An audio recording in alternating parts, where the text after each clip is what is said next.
الحمد لله رب العالمين، الصلاة والسلام على خاتم النبيين وعلى آله وصحبه أجمعين، أما بعد فأعوذ بالله من الشيطان الرجيم. بسم الله الرحمن الرحيم. قال الله تعالى في سورة الأنعام: وذر الذين اتخذوا دينهم لعبا ولهوا وغرتهم الحياة الدنيا وذكر به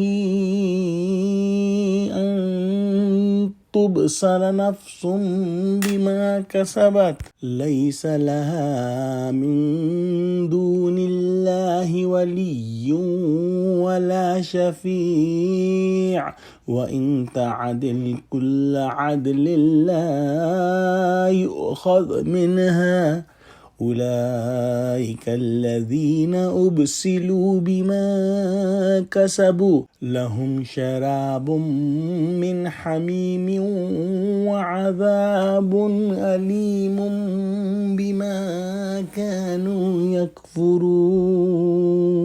ترجمہ: اور جن لوگوں نے اپنے دین کو کھیل اور تماشا بنا رکھا ہے اور دنیا کی زندگی نے ان کو دھوکے میں ڈال رکھا ہے، ان سے کچھ کام نہ رکھو. ہاں، اس قرآن کے ذریعے سے نصیحت کرتے رہو تاکہ قیامت کے دن کوئی اپنے اعمال کی سزا میں ہلاکت میں نہ ڈالا جائے. اس روز خدا کے سوا نہ تو کوئی اس کا دوست ہوگا اور نہ سفارش کرنے والا، اور اگر وہ ہر چیز جو روئے زمین پر ہے بطور معاوضہ دینا چاہے تو اس سے قبول نہ ہو. یہی لوگ ہیں کہ اپنے اعمال کے وبال میں ہلاکت میں ڈالے گئے. ان کے لیے پینے کو کھولتا ہوا پانی اور دکھ دینے والا عذاب ہے، اس لیے کہ کفر کرتے تھے. پچھلی آیت میں ہم نے پڑھا کہ اس خاص مجلس سے کنارہ کشی کا حکم تھا جہاں اللہ سبحانہ وتعالیٰ کے متعلق اور اس کی آیتوں کے متعلق طعن و استہزاء اور ناحق کے جھگڑے کریے جا رہے ہوں.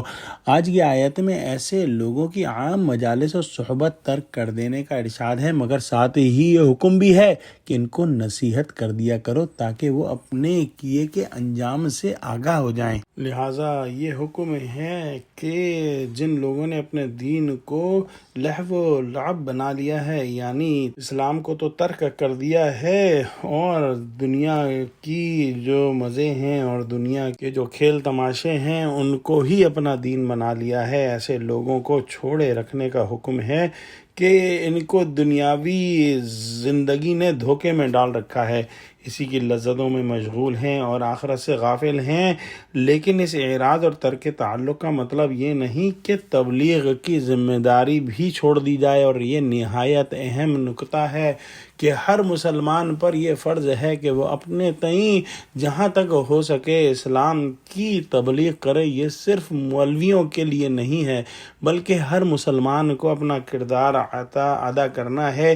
قرآن کے ذریعے ان کو تبلیغ کرتے رہنا ہے تاکہ کوئی شخص اپنے کردار کی وجہ سے عذاب میں نہ پھنس جائے اور ہلاک نہ ہو جائے. اب کوئی نبی نہیں آئے گا. حضور صلی اللہ علیہ وسلم آخری نبی تھے، لیکن اس مسلمان امت کے ہر فرد پر اب یہ فرض عائد ہوتا ہے کہ وہ اسلام کا پرچار کرے اور حق کی تبلیغ کرے. دنیا میں اگر کوئی انسان کسی مشکل میں پھنس جاتا ہے تو وہ اپنے دوست کو ڈھونڈتا ہے، اگر دوست نہ ہو تو سفارشی کو ڈھونڈتا ہے، اگر وہ بھی نہ ہو تو ڈھونڈتا ہے کہ کچھ مال دے کر چھوٹ جائے، معاوضہ دے کر چھوٹ جائے. لیکن ان تینوں چیزوں کی اس آیت میں قطعی نفی فرمائی کہ اس روز خدا کے سوا نہ تو کوئی اس کا دوست ہوگا نہ سفارش کرنے والا ہوگا، اور اگر وہ روئے زمین پر جو کچھ ہے وہ معاوضہ دینا چاہے تو بھی وہ یہ فدیہ اس سے قبول نہ کیا جائے گا، اور یہ لوگ درد دینے والے عذاب میں ڈالے جائیں گے. ان لوگوں کو کھولتا ہوا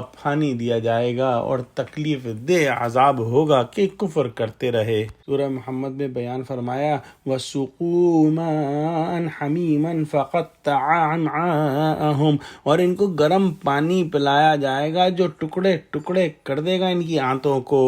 دعا کرتے ہیں کہ اللہ سبحانہ و تعالی ہم کو قرآن کا فہم عطا فرما اور ہم کو ہماری تبلیغ کی جو ذمہ داری ہے اس کو پورا کرنے والا بنا دے. آمین. وآخر دعوانا الحمدللہ رب العالمین. السلام علیکم ورحمۃ اللہ وبرکاتہ.